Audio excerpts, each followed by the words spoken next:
can use the WhatsApp platform to call or drop 1961.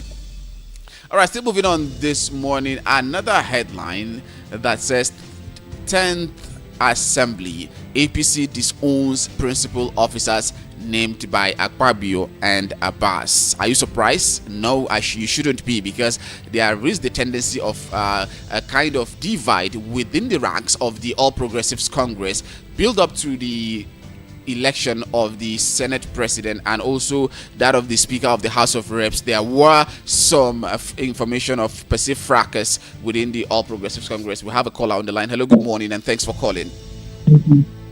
What's your name and where are you calling from?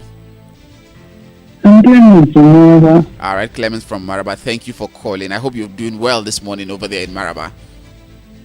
Thank you for having all the listeners and the callers. All right, go ahead. Let's hear what your opinion will be on some of the headlines that we have. Talking about who is to be appointed as a minister or whoever, you get it.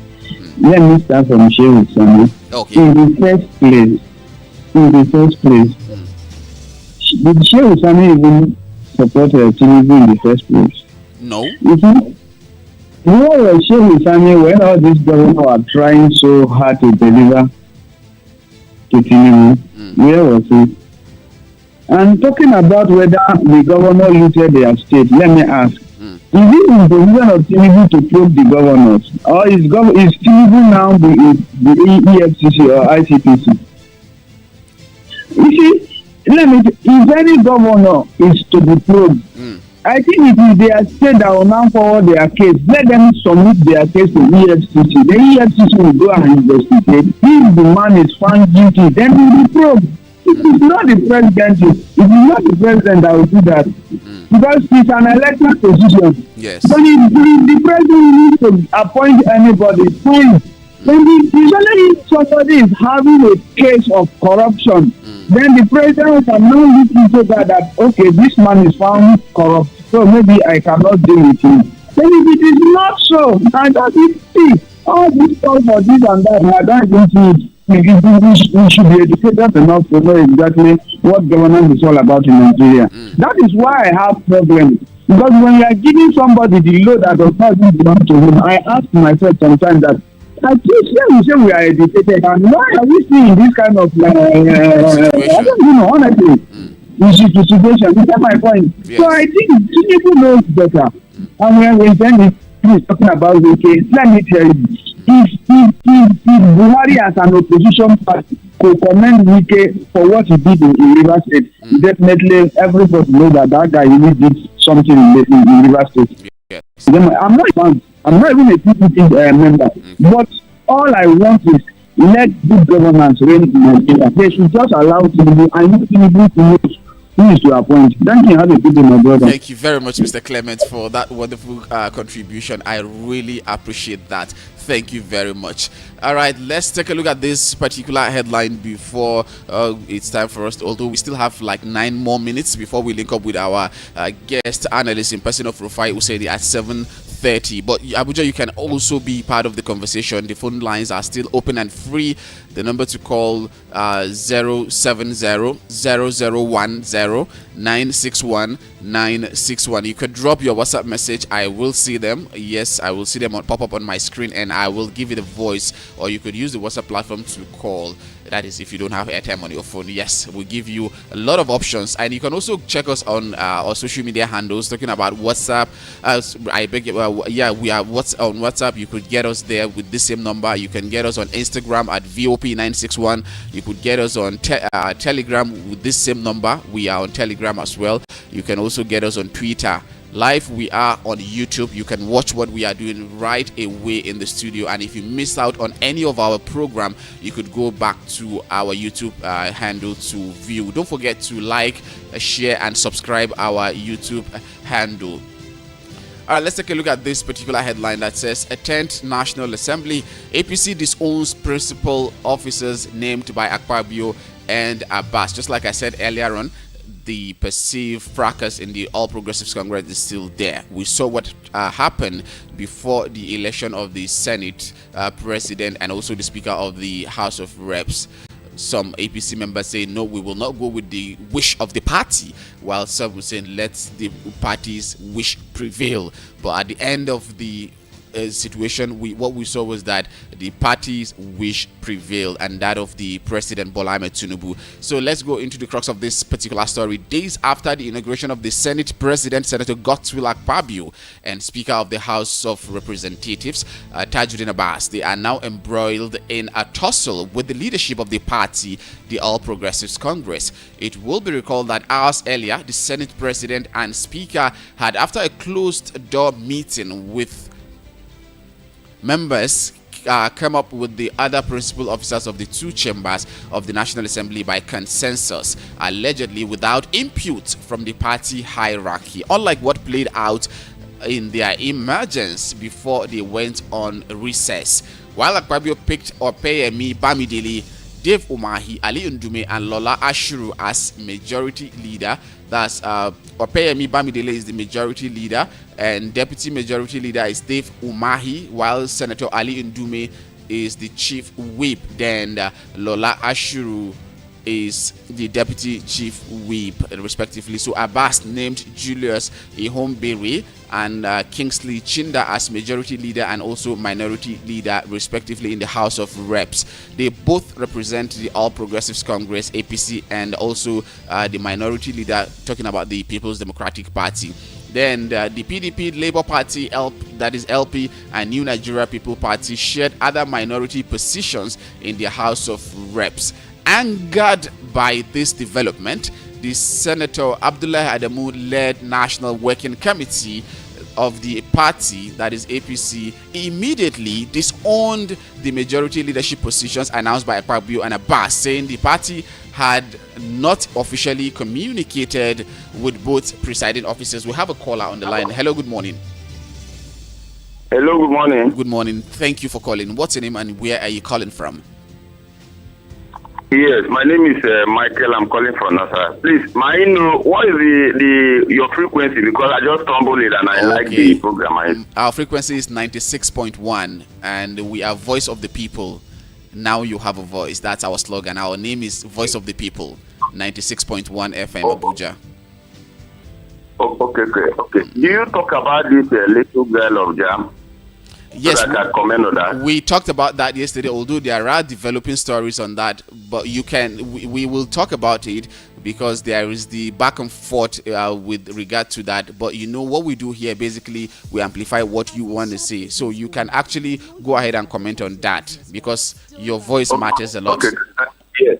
This young girl for Jam, I think there is something that the Jam are not telling us. Okay. Because I'm just trying to imagine how could you have said that the girl forged the result? How possible is it? I mean, does it mean that you went to your website and they forged it and they printed it out? Immediately you finish the jam, and then the next thing you are waiting for a result, and then when you click your name, the result comes out. So why did you now telling us that this young lady forged the result? And you even went ahead to go and to ban her for 3 years. Come on, I mean, if you ask me, I think this jam has been a trouble to so many people. You understand? I think we need to scrap it. Writing jam does not mean that you know book very well. I think the only option that we need to go now, if you pass your WAEC and NECO, you are good to go to any school of your choice. Or the school you want to go to can even set the exam for you.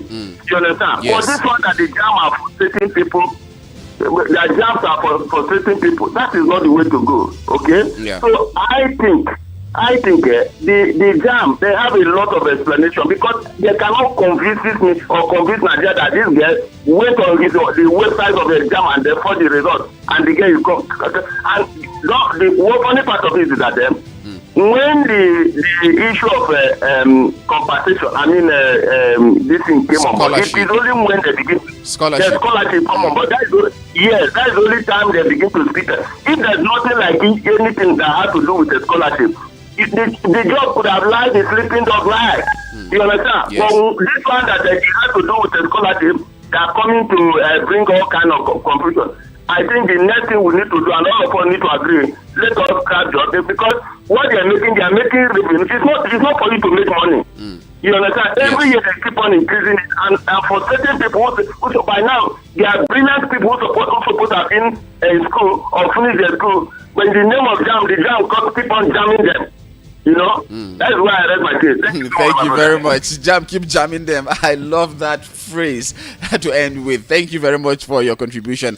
However, yeah, there are a lot of developing stories concerning that issue of jam and Mesoma, the girl that jam allegedly said she hacked their system, or she used another software to get through, to get her way and get inflate her scores. But we also have more to talk about probably later on the show. We have another caller on the line. Hello, good morning. Mr. Clement, sorry. Okay, Clement, go ahead, please. See, in this jam case, there is one problem I have in this country. We are quick to condemn. We quickly condemn issues. See, in a developed country, Yes. if a case like this Comes up. emerge, what they do is to be doing underground investigation. Okay, if jam produce the original result, so that the whole world will know that, okay, truly, then let them come, then let the investigation go on. Then when at the end of the day we conclude that it's fine, this girl actually see, as far as I'm concerned, in this world there is nothing that is not possible. If people can hack into server and do whatever, if people can even hack somebody account in US and begin to see, as nothing is not possible. But if truly this girl is guilty as it is, let the investigation go on. Then we know what is the original result of this girl. Then the fake result, let jam provide everything. So because me, I don't think somebody will just come up. There have been a lot of scholarship in Nigeria that have been sponsored. We have now heard about JAM coming out to say this person has forged the results. But in this case, let the investigation commence. Let's know exactly what will transfer between JAM and the little girl. Thank you. All right, thank you very much, Mr. Clement. Yeah, really, there's a lot of questions to be answered, especially from JAM perspective, saying the registrar of JAM came out yesterday to say if they should reveal what they know, it's gonna be something else. But why are you holding the information? You should reveal. Go on with your investigation. Whatever it is that you have, that is your responsibility. Spill the beans and let Nigeria become better.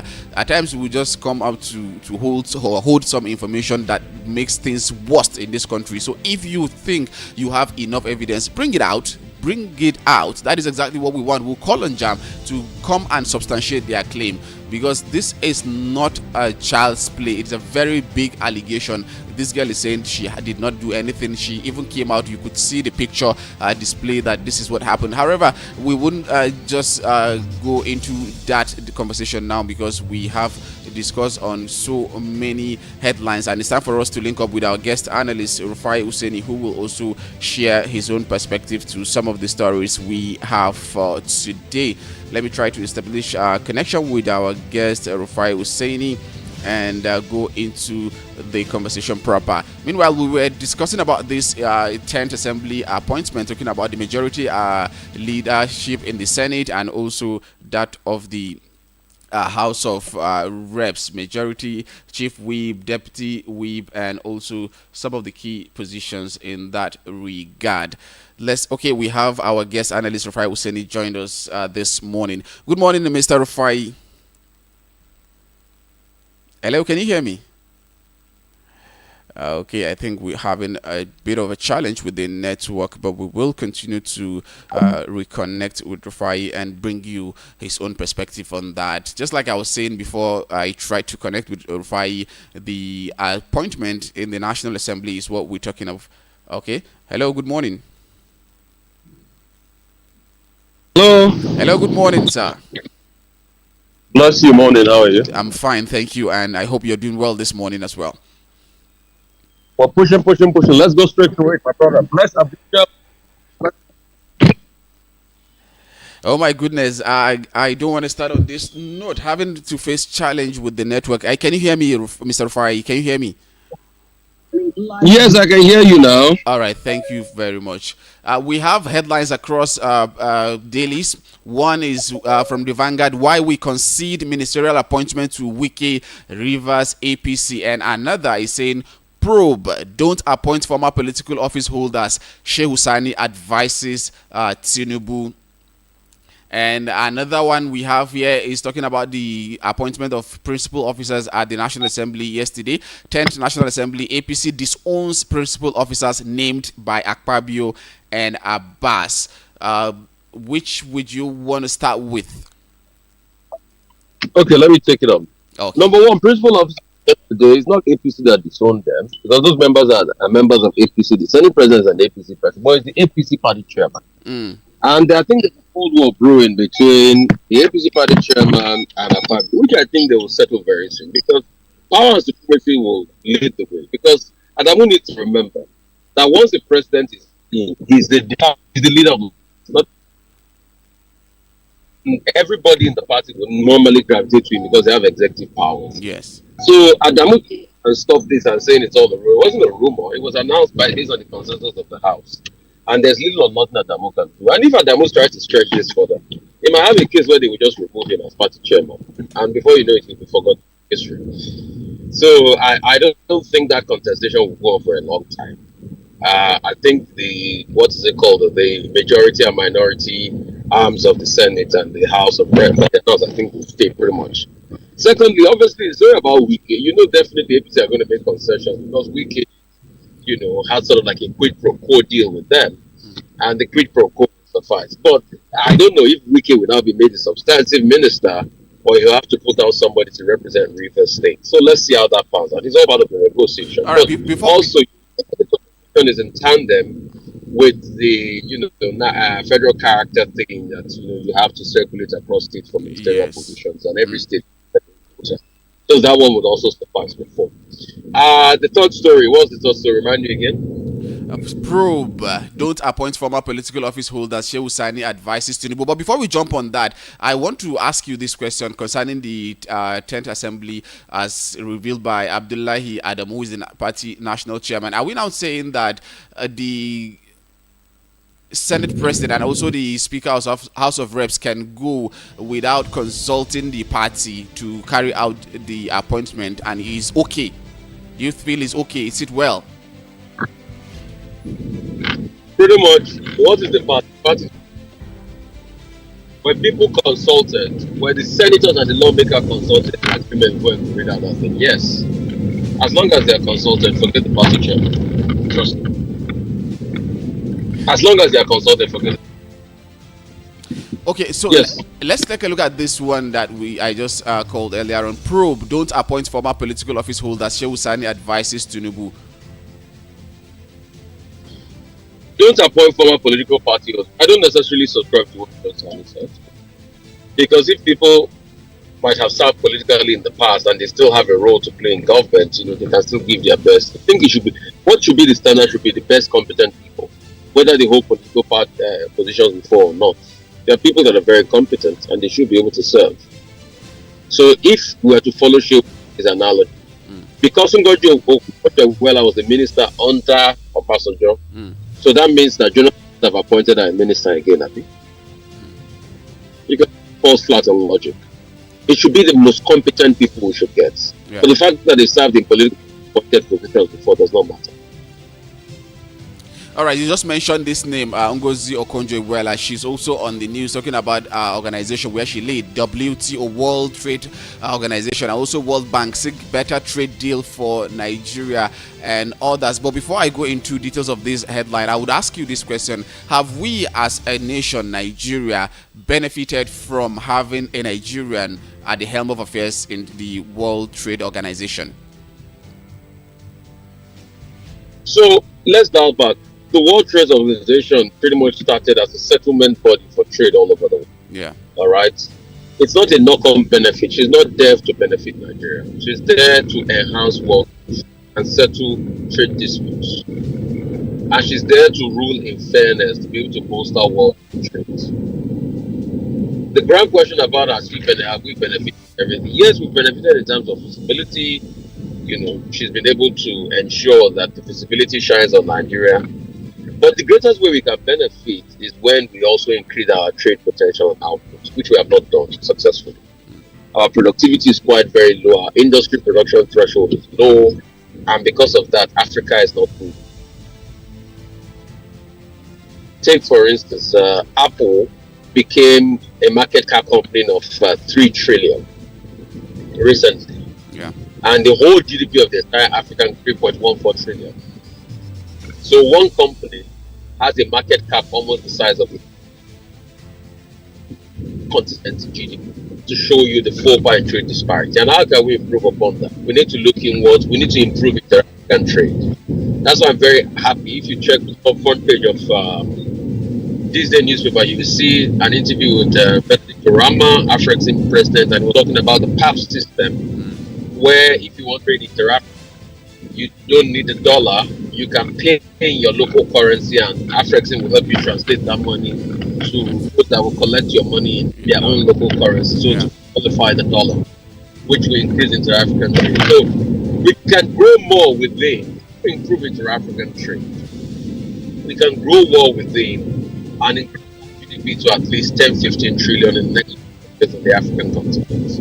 And if we do that, then that can increase. So I was in Abidjan recently, and I went on the album DOP and the Rise and all my media outlets. Yeah.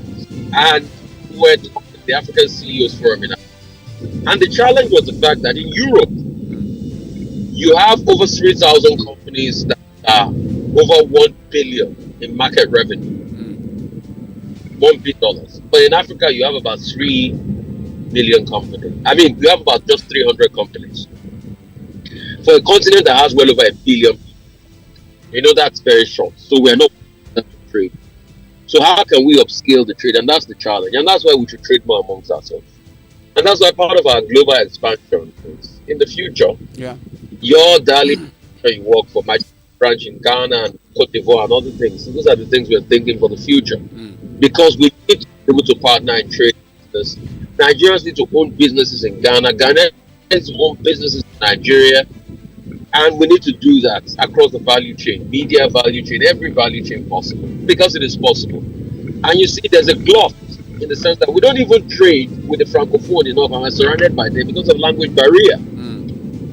If you go to an average Cotonou, for instance, an average market, you are most likely to see products out of France supermarket than to see products from Nigeria that is just close by.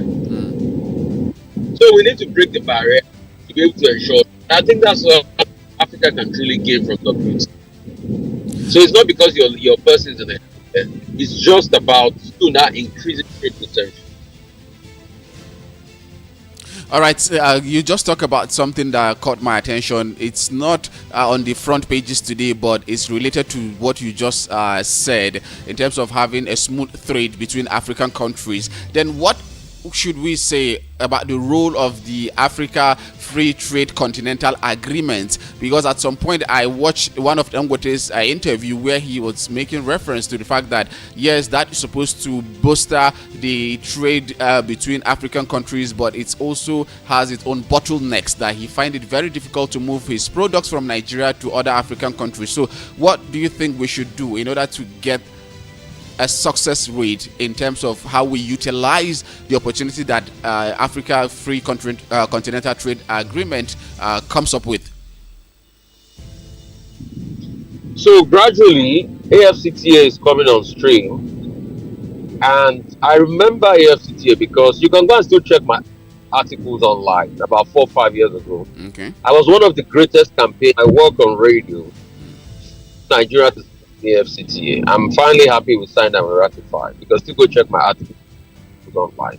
I wrote a lot of articles about it because I saw the potential, even when government was and the manufacturing sector in Nigeria was saying it was going to stifle prospect for them and all that. I said let's open the market, let's have it a bigger market. Because what the AFCTA just is that for every manufacturer, you don't just have a $400 million GDP market again. Now you have a $3 trillion market all over Africa, which can be increased. So, but AFCTA has been slow, and I think the pushers of AFCTA should be able to harness efforts. And also, another problem I'm seeing is the dichotomy, the fact that France still holds most of its colonialist power sway. I mean, look at Benin Republic, and most of other francophone countries that spend the CFR. Their currency is pretty much pegged against the euro and domiciled out of France. Yeah. So Africa needs to be able to unlock itself from that bound, then so that its currencies can interact within and grow the prospects and remove ourselves from the shackle of colonialism. But you can't remove yourself from the shackle of colonialism if you still have corrupt leaders that don't want to take accountability. If you still don't have leaders that are frontal thinking enough to say, okay, let's liberate Africa. You see, when the Organization of African Unity was set up in 63, Osagyefo Kwame Nkrumah said something profound. He said the biggest problem we'll face is, can Africa unite? And that's what Osagyefo Kwame Nkrumah said then. A lot of people did not know what Osagyefo was saying, but he was correct. Will Africa unite? And Osagyefo was the soothsayer. Because between that 1963 and 1990, Africa had about over 100 coups. And Africa had a lot of tyrannical dictators. You remember the Bokastas of this world. You remember the Dia Gathers and all of this. So the greatest question is, will Africa unite? And Africa also had revolutionary thinkers, the likes of Thomas Isodore Noel Sankara. But the truth is, who killed Sankara? Sankara was killed with a connivance of his fellow compatriot Blaise Compaoré that was in support with the colonialists that were trying to decimate the land of the upright man, Burkina Faso. So the big question of African unity is a big challenge. And when we don't settle the problem of African unity, we don't get it right. So part of the challenge of AFCTA is to be able to settle the hitherto problems of leanings and African unity. When we do, Africa will open up. Africa will open up. We will be able to do more in terms of trade as a collective effort. And that's when you were talking about World Trade Organization. There are potentials that are waiting for us. It's always been a trade settlement body. You know, even when it was set up as General Agreement on Tariffs and Trade in 1947, it's always been a trade settlement body. But before you want to settle trade dispute, you must have a volume of trade that you're doing, isn't it? Yeah, certainly. Before it was converted to WTO in 95, it's always been an agreement body. And we have seen countries that have benefited from it. My brother, it is possible for us to leapfrog in terms of trade.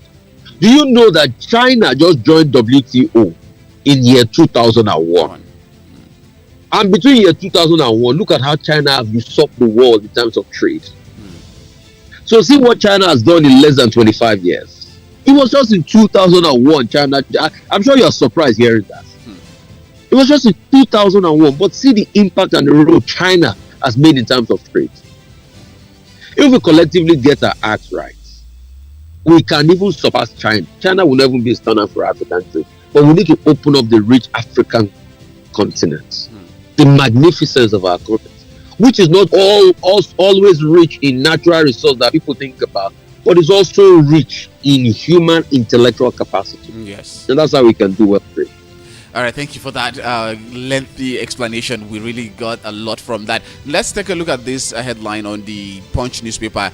Decades of neglect, bitter tales of Nigerian public varsities battling outdated facilities, distressed lecturers. Why I really have developed keen interest on this particular headline is because we are just forming, and we're about to form a cabinet because the new president is in town. So we have to come up with all of this so that when the ship is sailing smoothly, we will also say that we have brought up some of these decays in our system, especially education. Recently, a 300 level student of the Department of Physics, Obafemi Awolowo University, Ile-Ife, Osun State, could not perform oscilloscope experiments because the physics laboratory does not have the apparatuses required. And a peep through the window of the physics laboratory revealed a dusty old laboratory adorned with archaic apparatuses. The floor also has potholes due to aging. I don't want to go into much details of what is contained in there, but this is what is peculiar in terms of our higher institutions in Nigeria. A lot of shortfalls when it comes to infrastructure, equipment for learning, the lack of conducive environment for learning, if I should use that word. So what are your calls to especially the new government, because it is now or never? Truth has to be told, it has always been a problem. And you see, we put ourselves in the foot. All of this, in terms of student welfare and upgrade, pretty much started after the Ali Must Go riots in the 70s. Since then, government systematically started defunding education. At some point, when asked to complain, they'll ban ASU. The Babangida government banned ASU. But is that the solution? No. We had not, in the last 30 years, we not made major investments in our university system. But this is the same our university system that in the 70s, the University Teaching Hospital, UCH in Ibadan, used to be voted the 5th best hospital in the Commonwealth. The Saudi royal family used to come and take their healthcare from UCH in Ibadan. But what has happened? We have not improved upon it. We have not improved prospects. We have not developed our education system. And that's why I keep saying that apart from this student loan scheme, hope the government will also invest in education. Because what we need is real investment in education, not only just student loan that only accounts for providing tuition fees. And the problem has never, don't get me wrong, has never been about non-payment of tuition fees. So I think we are missing the baby with the bathwater. The problem has always been improving infrastructure in the university. Those are the fights of ASU. Improving the prospect of the universities, having more lecturers, having more faculty coming. And that can be done with government funding and also a level of endowments, which the university can do with the level of autonomy they have. So it's not the payment of the student loan. And you're giving student loan in an environment where people could hardly get jobs. So we should think about, even in America, you see what's happening with student loans. People find it difficult to pay back student loans. And that's in an economy that's over close to 20 trillion. So an economy that's less than a trillion compared to an economy that's close to 20 trillion, people can't even pay student loans. So we should be careful, and we should see how we can look inward. Put more money in education. And how can we get this done? We can get this done by truly, number one, increasing revenue. 2, pumping money into education and bringing about a level of scrutiny. 3, ensuring that we also allow the university to look for veritable endowment schemes, which some of them benefit for already. Because if you go and build a building in your school, it's an endowment scheme. If you build a hostel, you have added to the infrastructure as an endowment. But also have defined endowment schemes where alumnuses can also be part of it. All right. Yeah. In fact, a friend of mine developed a website. Maybe one of these I'll bring her to a book because she's a lecturer in University of Nottingham, at Nottingham Trent University, and she developed this called Alum Unite, where alumnus of different universities can set up endowment schemes, get money to do projects. Okay, that's quite commendable. In their universities. So, I mean, when you look at these things, and trust me, I was part of the advisory of that company in an early stage. So those are part of the many things I do. A lot of people don't know. I did a lot of advisory work, so I can talk about the company properly. Okay. So these are part of the things we should be able to do to be able to ramp up funding for education. All right. And also, fourthly, let me say, go ahead, please. Yeah. Set up infrastructure in place such a way that you can market Nigerian universities for foreign students and use it as a form of foreign exchange. I'm sure a lot of people from other parts of Africa want to come to Nigerian universities like they used to do in the past. Yeah. You can use it to charge them USD and have like a foreign front. So Nigerian universities too should have marketing hubs in other African countries where they can bring people to come and study. But if you are doing that, you need to be able to increase the capacity of your university level. Yes. Because it's already overstretched. It's already overstretched, but you have a lot of private universities too But it's already overstretched. But you should also be able to increase the capacity of your university to be able to take them in and also make your infrastructure up to date so you can earn foreign dollars. If universities are properly handled, it's a big money making venture. I mean, I have a lot of people around me that are lecturers in university abroad, and when you see how much these universities make and how they are well run, you know it's a big venture, and a lot needs to be done. All right, looking at the 2023 budget, we have education set at 8.2%. That is about 1.79 trillion naira, while UNESCO pegged education budget for nations to be around 26%. 26% and 8.2%. You could see the margin is too wide. What will be your those are the problems. Let's pump more. You see, there's three cardinal areas we need to pump more money on: education, health, and social welfare. If we can pump more money into these three areas, as if they take a very veritable part of our budget, then insecurity would. But the mistake we keep making is we keep pumping more money in defense and security and all that. No, if you pump more money in education, health, and all of that, insecurity will drop. As the economy, and the growth must be from top up, not trickle down. The also have is the capitalist mindset that it must be trickle down economies. Well, that's voodoo economics. It doesn't work. If you think it's when the rich get richer, will do that. No. So let us fund from within, create a lot of social buffers, and let the economy grow organically, and it will open up. All right, thank you very much for that. Do you have any other thing you want to share with us this morning before we wrap up, because time is up? Yes, I'm sure lawmakers have been able to sit down now and start thinking. I want to see an healthcare bill, take care of elderly people, and also I want to see a youth bill that accounts, for youth empowerment, youth development, and all of that. And I want to see a lot of spending health and education, to be able to make better. This country will be good. We'll keep talking about it. Right, and please, public service holders should be careful.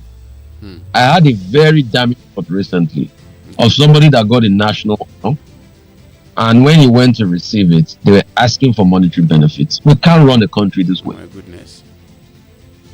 Public service workers should be careful. A prominent Nigerian got a national honor, came all the way from Abuja to go receive it. Yes. And somebody in that department was telling him that he should pay some money as he brings the CV, let them help him process it. We can't do the country this way. This is not the way forward. These are things that make Nigeria look bad. And this is a top Nigerian that has served Nigeria in governmental capacity across board. And these are Nigerian heroes. You see, this decadence in our system does not even account for how we even treat our heroes any longer. Bless you. All right, bless you too. Thank you very much for your wonderful insight on our conversation this morning. All right, Abuja, that was Mr. Rufai Hussaini, who is our guest analyst, and you've heard his own perspective to some of these headlines that we have, and we hope we are able to add more value to you, our listener. Don't forget, this is Voice of the People, 96.1 FM Abuja. Abuja, now you have a voice. We're new in town, but we're certainly not new in the business of broadcasting. So you should check us up on our social media handles on Instagram and Twitter at Voice of the People 96.1. That is at VOP961. While on YouTube, you could search us also VOP961, or you could type Voice of the People Abuja. You will see us there. And in case you need more details about what we do and what we represent, you can check us on www.abuja.voiceofthepeople.ng. I will take that again: www.abuja.voiceofthepeople.ng. We are here just because of you, our listener. We value your contribution. We cherish it. So do well to connect with us across our social media handles. Like, subscribe, and also share. Tell your neighbor that we are in town and we're here just because of you. My name is Aliu Doma, and I say thank you for listening. Do have a great day ahead. We have other programs lined up for your listening pleasure. Up next will be Igbo Akmaka. Same front pages review, but this time around in Igbo language. We speak your language, Abuja. Stay with us and don't change your dial. Have a blessed day ahead. It's midweek.